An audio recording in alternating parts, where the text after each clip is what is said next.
do not look down on online courses. I will say that some of my most pivotal breakthroughs in photography have come through courses, whether it be learning Flash or composition, all those things, learning more about photography. That has really helped me a ton. Hey, welcome to the Beginner Photography Podcast, brought to you by CloudSpot, the easiest way to deliver and even sell your photos online. I'm your host, Raymond Hadfield, and each week you will learn tips and tricks from me and some of the best photographers in the world on how you can use your camera to capture more compelling moments. Today, we have an episode from the BPP Vault where we revisit a treasure trove of interviews to offer both new and longtime listeners the chance to uncover the powerful insights and practical tips to enhance your photography skills. So whether you are listening with fresh ears or a new perspective, there's always something new to learn.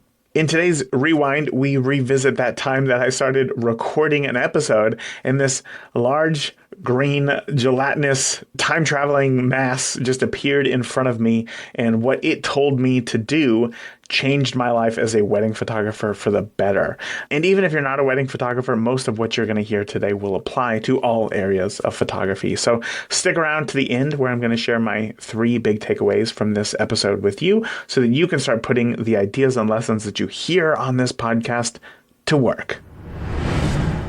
So with that, let's go ahead and get on into today's topic, why Fuji cameras are better than... What in the world? Oh my gosh. A tape recorder. Oh. Welcome to the Time Machine Tape Recorder. When you hear the beep, you will have 1,843 seconds to record a message. When done, the recording will be delivered to yourself 10 years in the past. Warning, this product is not intended for use in patients under the age of 10 years old and is prohibited by law in many locations. Your recording starts in 3, 2, 1. What? Wait, are those 2 separate statements? Hello? Well, hey, Raymond, what's up? Oh, geez. Okay. I say 10 years. Okay. 10 years ago. So that would have been November of 2012. Wow. November of 2012.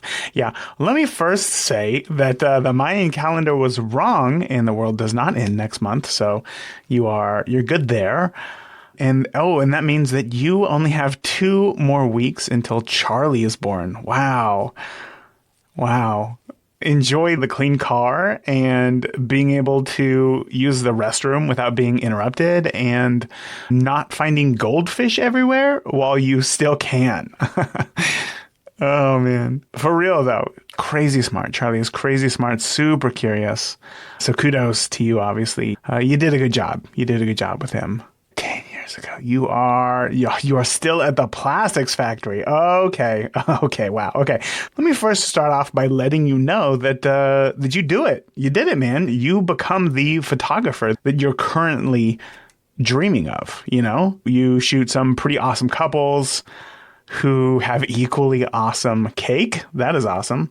But hey, dude, maybe take it easy on the cake, okay? For real. The 30s are not as forgiving as your 20s were. Let's say that. But yeah, so you do it, but all right, here's what's up. You did it the hardest way possible.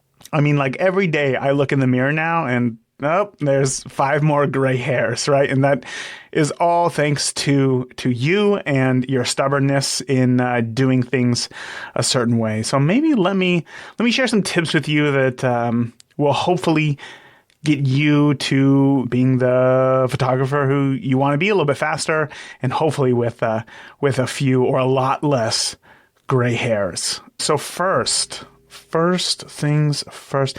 I'm gonna say first, you should just pick something and stick with it. You have a tendency to be indecisive.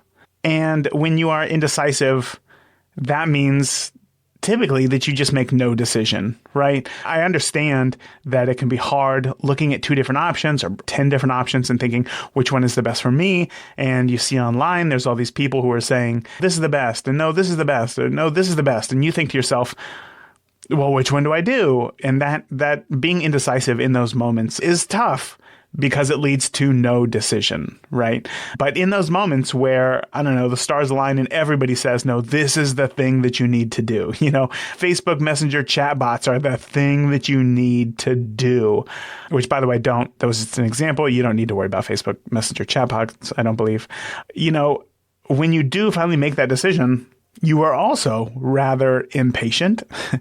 And that means that you don't really give something enough time before you move on, right? So you'll go ahead and try something for like 2 weeks, Facebook Messenger chatbots. Yeah, let's make it happen. And then when you don't book like 50 weddings in 2 weeks, or even one wedding in the next 2 weeks, you think to yourself, I clearly screwed up somewhere and this one isn't working. So then you just move on to the next thing. And that next thing means that you have to make another decision, which, again, you can be very indecisive about. Yeah, so that would be my first piece of advice. Pick something and stick with it, because there are a million great ideas out there and you do want to try them all. You've always been curious in that sense, that trying new things has always been your gig. But I'm here to tell you that, honestly, you are happiest when you just do one thing.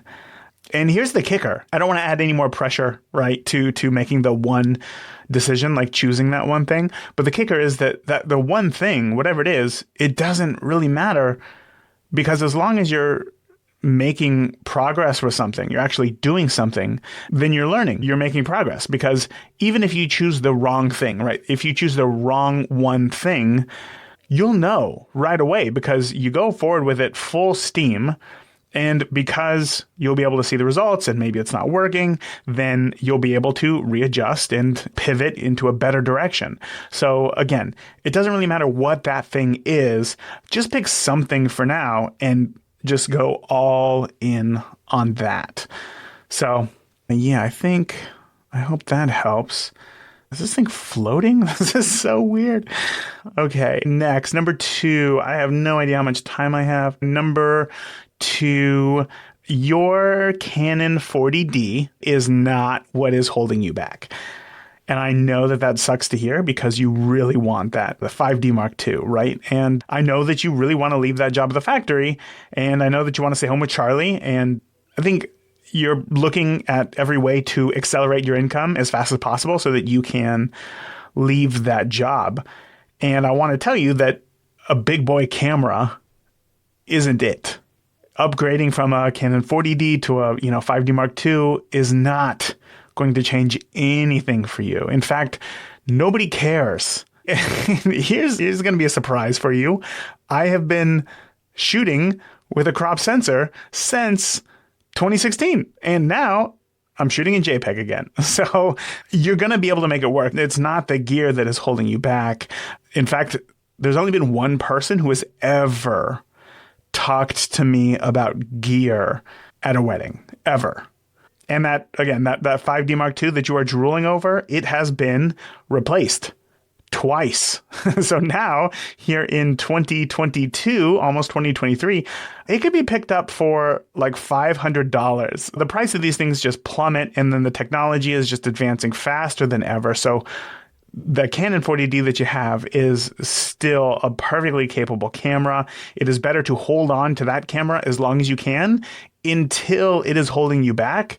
And then it's time to upgrade. Because if you upgrade now, it's going to become obsolete just as fast as if you waited. And if you waited, there's a good chance that a new camera will be out. And then when you upgrade to that one, then you'll have an even newer camera. It'll be better suited for you.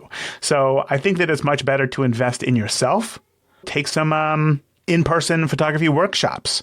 I always found those were extremely helpful, because you build friendships with others who are at those workshops, because clearly they are struggling in the same ways that you are, and you can grow together. And then just having that hands-on learning from a professional is really helpful because, sometimes, you watch videos or something and you have a question and maybe you'll leave it in the comments and you'll never get an answer, or you'll get one that, things just get lost in text. But if you can ask somebody a question in real time and have them answer in real time, it is so, so helpful. And honestly, those workshops pay dividends. Now, but let's see, since you are still at your job, I know that sometimes it can be tough to get off work, and I know that money is a consideration. So do not look down on online courses. I will say that some of my most pivotal breakthroughs in photography have come through courses, whether it be learning Flash or composition, all those things, learning more about photography. That has really helped me a ton, and being able to take it, in my own time when Charlie is very young and still requires a lot of attention, and allows you to do it at your own pace, and is very, very helpful. So if you can't do an in-person workshop, which you'll be able to, but if you can't do one right now, then online courses are 100% the way to go. And I guess, let's see, what else? So maybe early days of weddings. Oh, here's one. Okay, so I would say my third tip for you is that you are not the star of the wedding day. All right? And look, I know that you went to film school, Hollywood.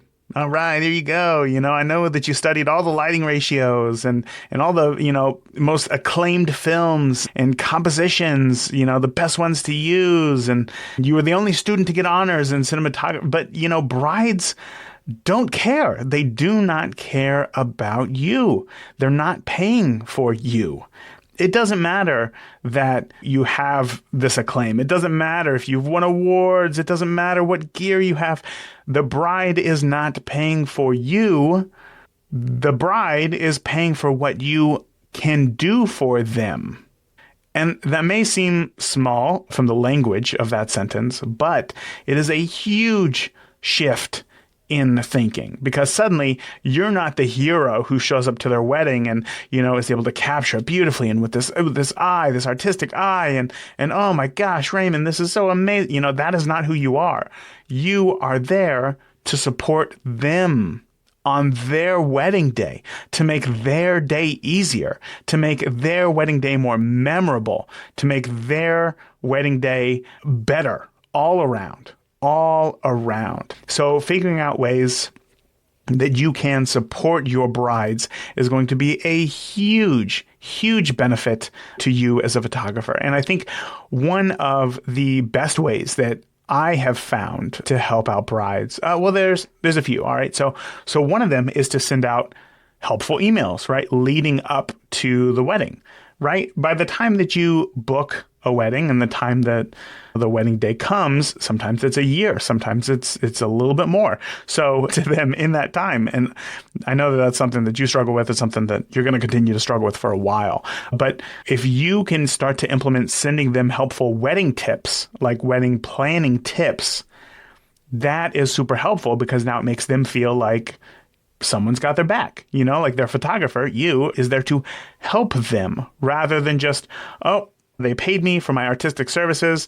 I will grace you with my presence on your wedding day, create some incredible artistic imagery, and then I will leave and you will never see me again, right? It doesn't feel like that anymore. It feels like, wow, Raymond is here to help me out. He really wants to see me have my best wedding day, according to my views as a bride and not his views as the photographer, right?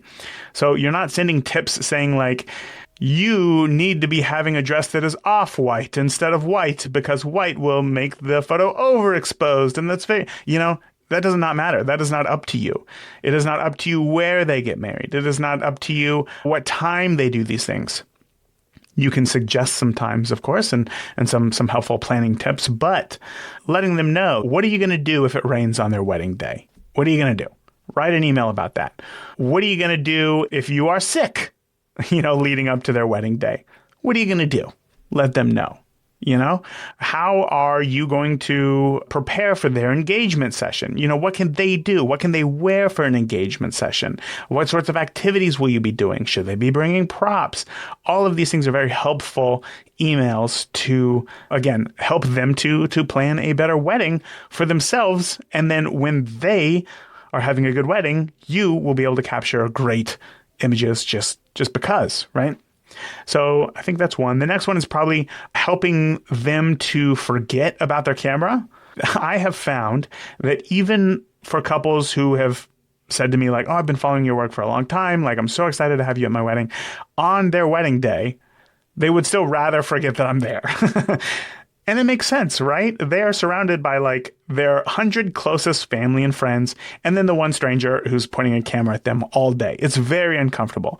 So if you can make that more comfortable for them or less uncomfortable for them, they will remember that, you know, and you can do that by coming up with photo prompts, right? Getting them together, come up with a few just core poses, and then for the rest of it, just have them interact with each other. And then those moments are going to be a lot more memorable because they're going to be more personal and more authentic to who they are as a couple.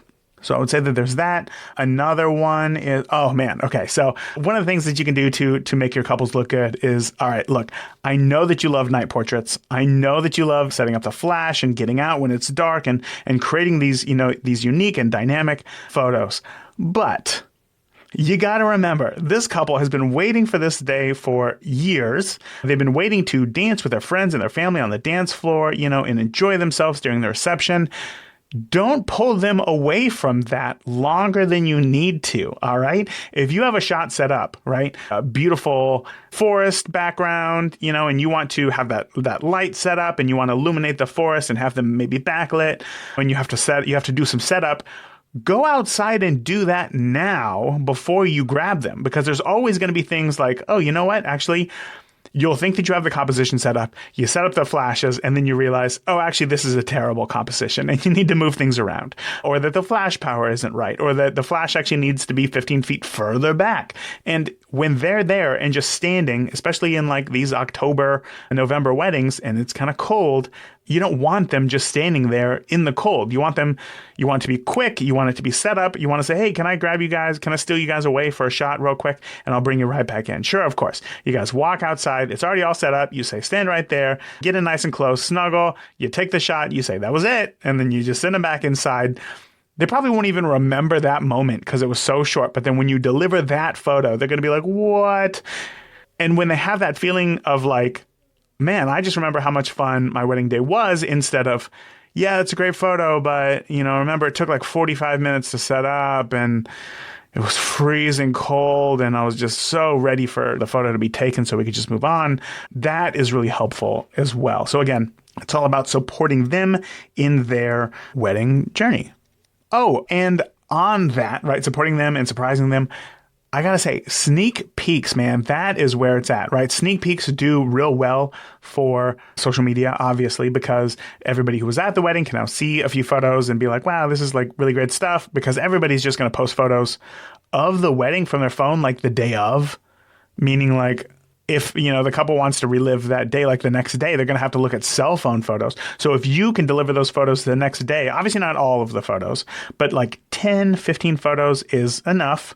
Try to pick out one that you think is going to be their profile photo, because you don't want a cell phone photo of the kiss, an underexposed cell phone photo of the kiss, to be the photo that they choose as their profile picture. Yeah, so try to send those over the next day. It doesn't have to be like a perfect edit, just enough to have color, exposure, all that stuff dialed in, and then send it over. But like that is helpful. But if you really want to make your clients go nuts, make a same day album with just Instax prints.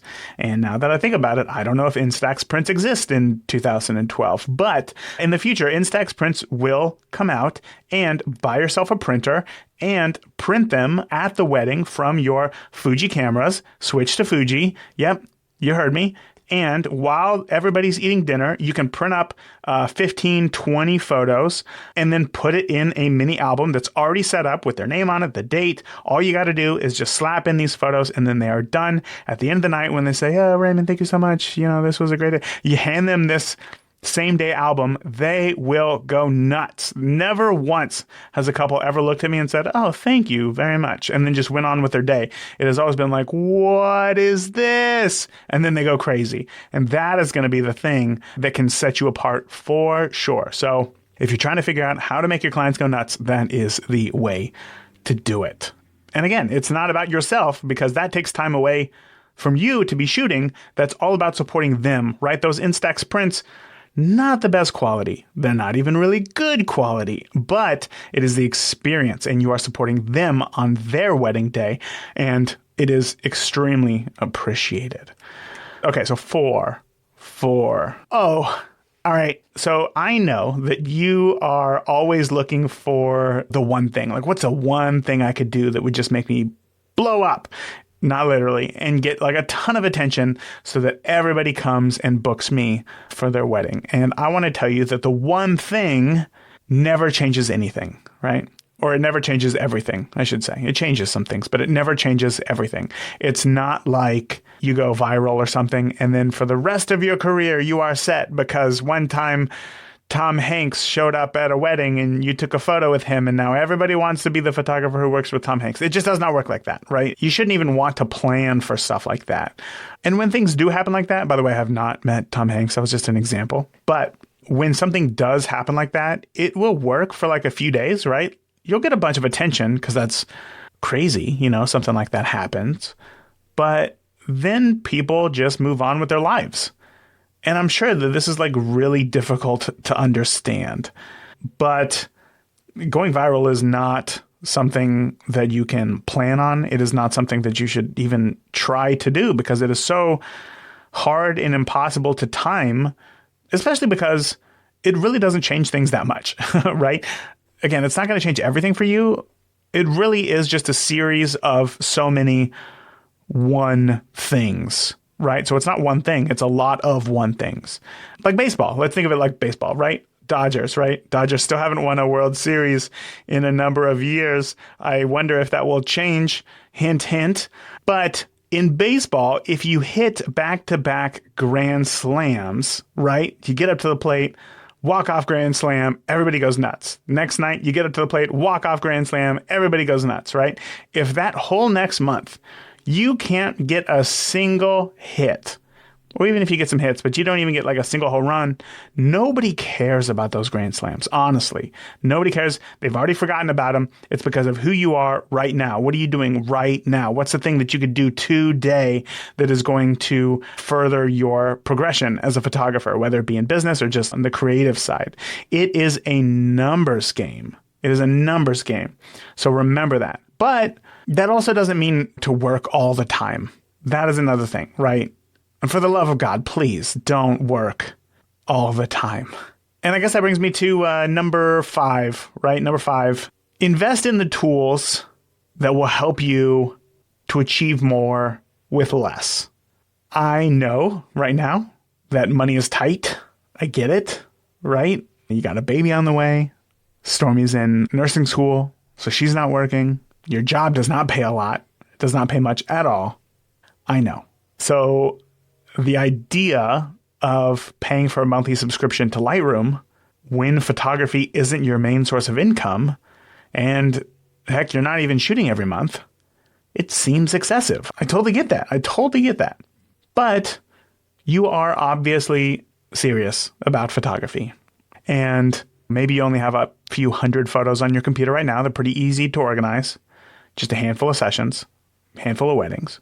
But having hundreds of thousands of photos is not the same. You cannot easily organize all that stuff on your own. So having one place where all of your photos are organized, they are safe, and you're able to come back and re-edit those photos if necessary, even 10 years later, it is worth its weight in gold. And that is why it's the industry standard, because it is peace of mind, right? Over the coming years, you become a much less price conscious and you become more value conscious, right? Because the peace of mind that you have that all your photos are organized and safe, that's the value, And when you earn a living today off of your photos, again, keeping them safe and organized is paramount. And on top of that, the price of many of the online courses that you will take, how to use Lightroom, how to use Flash, how to use your camera, the price of those courses seemed very high. Even though, that camera that you want costs way more and will be obsolete in just like a year's time, you know? But now I can see looking back that even though those, online courses that I had took seemed expensive, yes, the value of those courses continue to pay dividends today. And I would pay 10 times the price of what I paid for all of those courses when I first got started. And that's because you get in, you learn, you got out, and then you got to work.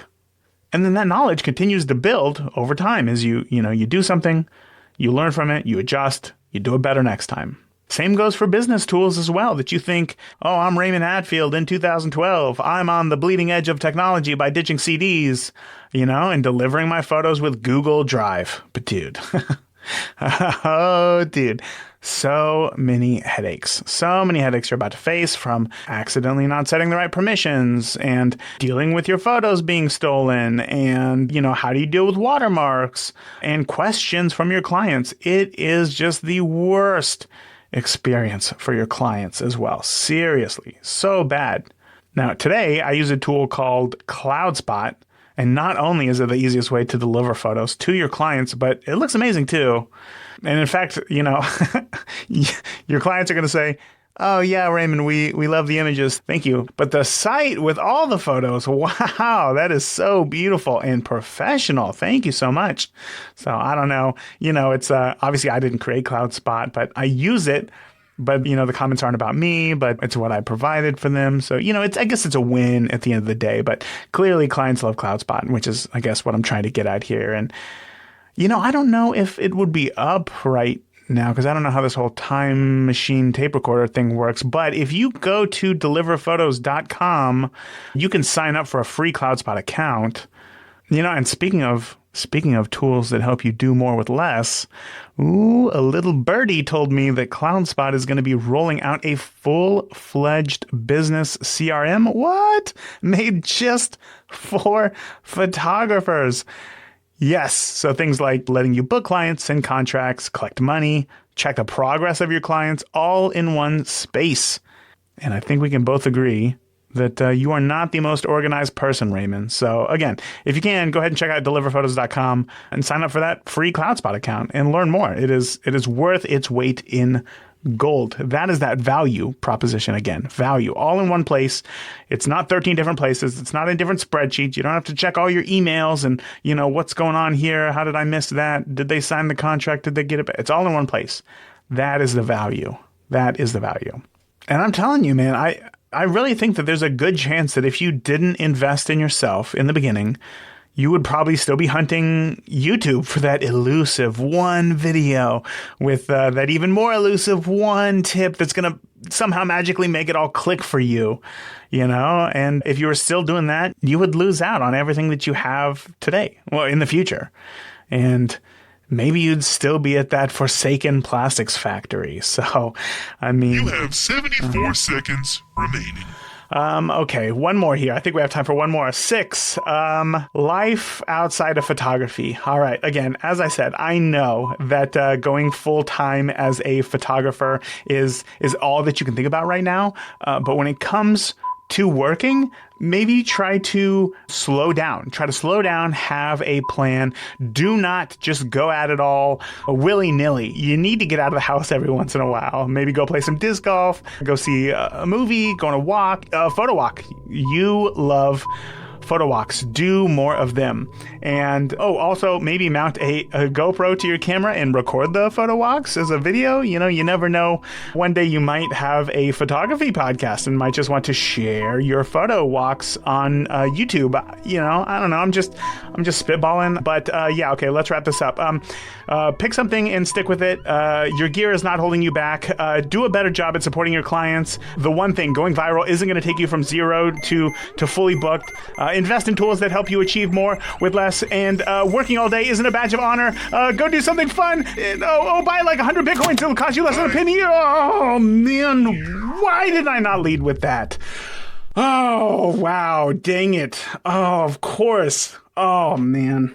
Why did I not lead with that? Oh, okay.